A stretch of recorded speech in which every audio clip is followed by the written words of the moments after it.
नमस्कार मित्रांनो, मी योगेश माने इग्नाइट अकॅडमीमध्ये तुमचं सर्वांचं स्वागत करतो. मित्रो, नुकतंच यूपीएससी इंजिनिअरिंग सर्व्हिस एक्झामिनेशनचं नोटिफिकेशन आलेलं आहे आणि एनी इंजिनिअरिंग ग्रॅज्युएट हा फॉर्म फिलअप करू शकतो. पण तुम्हाला एक्झाम जी द्यायची असते ती 4 डिसिप्लिनमधून म्हणजे 4 इंजिनिअरिंग ब्रँचेसमधून द्यायची असते. मेकॅनिकल, सिव्हिल, इलेक्ट्रिकल आणि इलेक्ट्रॉनिक. पण तुम्ही कुठल्याही ब्रँचचे असाल तरी चालतं. तुम्ही इन्स्ट्रुमेंटेशनचे असाल चालतं, तुम्ही इलेक्ट्रिकल मधून देऊ शकता, मेकॅनिकल मधूनही देऊ शकता, इलेक्ट्रॉनिक्स मधूनही देऊ शकता. त्याला कुठलाही निर्बंध नाही. फक्त तुम्ही इंजिनिअरिंगचे असणं, काही एमएससी च्या ब्रँचचे सुद्धा विद्यार्थी इंजिनिअरिंग सर्व्हिसेस देऊ शकतात. तर इंजिनिअरिंग सर्व्हिसेसचं जे नोटिफिकेशन आलंय ते मी तुम्हाला आज या व्हिडिओद्वारे दाखवणार आहोत. मित्रो, इंजिनिअरिंग सर्व्हिसेसला कुठलंही अटेम्प्टचं लिमिट नसतं, त्यामुळे फॉर्म भरायला हरकत नाही. फीसही खूप कमी असते. नोटिफिकेशन समजून घ्या की काय हे नोटिफिकेशन आहे ते. तर बघा, चला त्या अगोदर जे एमईएस महाराष्ट्र इंजिनिअरिंग सर्व्हिसेसची तयारी करतात सिव्हिल इंजिनिअरिंगचे स्टुडंट, त्यांच्यासाठी आपली एक लाईव्ह बॅच चालू होते. पहिले तर ही बॅच आपण 6 तारखेला सुरू करणार होतो, पण आता प्रीची एक्झामच पुढे गेलेली असल्यामुळे ही जी तारीख आहे ते काही दिवसामध्ये मी तुम्हाला इन्फॉर्म करणारच आहे. पण ही बॅच जी आहे ती लाईव्ह फॉर्मॅटमध्ये बॅच असणार आहे. ओके, एक्सक्लुझिव्हली एमईएस साठी, महाराष्ट्र इंजिनिअरिंग सर्व्हिसेस साठी ही बॅच असणार आहे. पण यूपीएससीच्या मेन्ससाठी आणि प्री मधल्या एका पेपरसाठी सुद्धा तुम्ही या बॅचचा यूज करू शकता. एक्सपर्ट फॅकल्टी असणार आहेत, ज्यांना इंजिनिअरिंग सर्व्हिसेस वगैरे सारख्या एक्झाम दिलेल्या आहेत आणि डिस्क्रिप्टिव्ह पॅटर्नची आयडिया आहे अशा फॅकल्टी. त्यानंतर कॉम्प्रिहेन्सिव्ह टेस्ट सिरीज असणार आहे मेन्स टाईप मधली, डिस्क्रिप्टिव्ह टाईप मध्ये. त्यानंतर रेग्युलर आन्सर रायटिंग प्रॅक्टिस होणार आहे. आणि या बॅच मध्ये आपण इंजिनिअरिंग सर्व्हिसेस, सिव्हिल सर्व्हिसेस आणि फॉरेस्ट सर्व्हिसेस मध्ये आलेले पीवायक्यू सुद्धा कव्हर करणार आहोत. इंजिनिअरिंग सर्व्हिसेस तर करणारच आहोत, पण इंजिनिअरिंग सर्व्हिसेसला डिस्क्रिप्टिव्ह पॅटर्न नुकताच चालू झाला.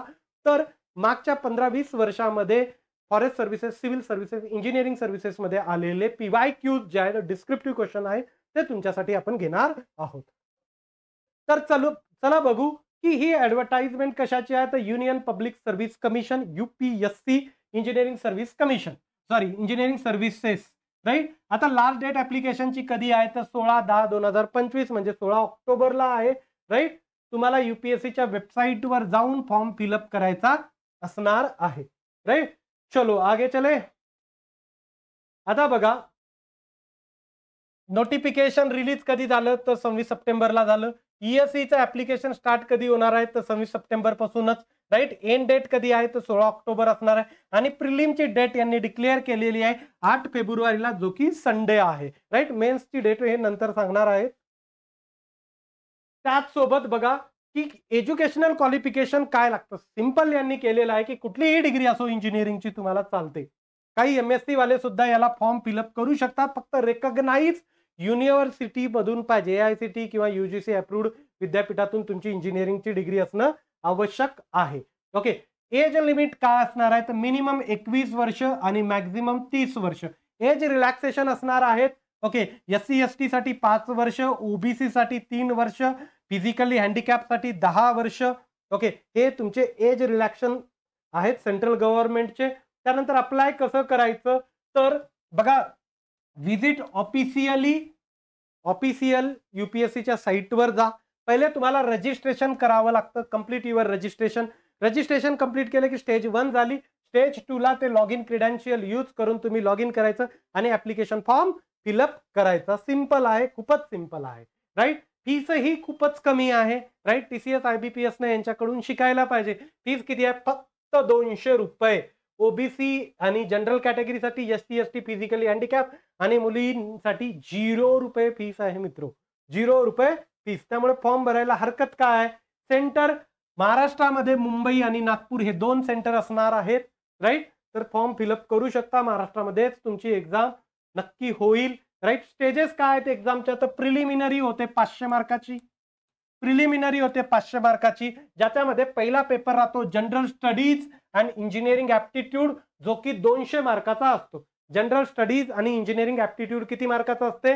200 मार्काचं. त्यानंतर इंजिनिअरिंग डिसिप्लिन तुमची 300 मार्काचा पेपर असतो 3 तासाचा. आता तुम्ही म्हणाल 300 मार्काचा पेपर जो की ऑब्जेक्टिव्ह असतो, प्रिलिमिनरी तुमची ऑब्जेक्टिव्ह आहे.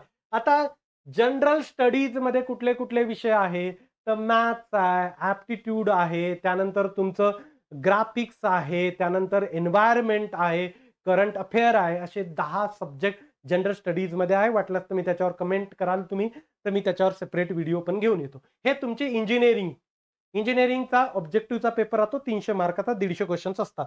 प्री झाली, प्री क्लिअर झाली की तुम्ही मेन्सला जाल. मेन्समध्ये 2 डिस्क्रिप्टिव्ह पेपर असतात 300 मार्काचे, 3-3 तासाचे, राईट. तर हे 600 मार्काची तुमची मेन्स झाली. त्यानंतर तुमची पर्सनॅलिटी टेस्ट इंटरव्ह्यू जो की 200 मार्काचा राहतो. हे 500 प्लस 600 1100 प्लस 200 1300 मार्कावर तुमचं फायनल मेरिट लागते. प्री, मेन्स आणि इंटरव्ह्यू 300 मार्क कन्सिडर होतात. क्लिअर? हे सांगितलं तुम्हाला. 2 तासात 200 मार्काचा पेपर, 3 तासात 300 मार्काचा पेपर. हे झाली तुमची प्रिलिम. हा इंजिनिअरिंग बेस राहतो, हा जनरल ॲप्टिट्यूड आणि स्टडीज, राईट. हे झाली प्री 500 मार्काची. त्यानंतर प्री झाल्यानंतर मेन्सचे इंजिनिअरिंगचे पेपर राहतात, राईट. या 4 ब्रँच मधूनच तुम्हाला देत आहेत. 3-3 तासाचे पेपर असतात, 300 मार्काचे, 600 मार्काची मेन्स असते. टोटल तुमच्या 1100 मार्काचा राहतो पेपर. त्यानंतर एक्झाम पॅटर्न मध्ये तुमचं 3rd स्टेज येते ते पर्सनॅलिटी टेस्टची, इंटरव्ह्यूची, राईट. 200 मार्क असे 1300 मार्कापैकी तुमची फायनल मेरिट लिस्ट लागणार आहे. तर हे झालं आपलं पूर्ण इंजिनिअरिंग सर्व्हिसेसचं नोटिफिकेशन. पुन्हा एकदा जे सिव्हिलचे विद्यार्थी आहेत, महाराष्ट्र इंजिनिअरिंग सर्व्हिसेससाठी आपण बॅच लॉन्च केली. तुमची प्री पुढे गेल्यामुळे आपण आता बॅचची नवीन डेट लवकरच अनाउन्स करू. पण ही बॅच आपली लाईव्ह फॉर्मॅटमध्ये असणार आहे. मी इथं थांबतो. Thank you so much guys for listening me. Thank you so much.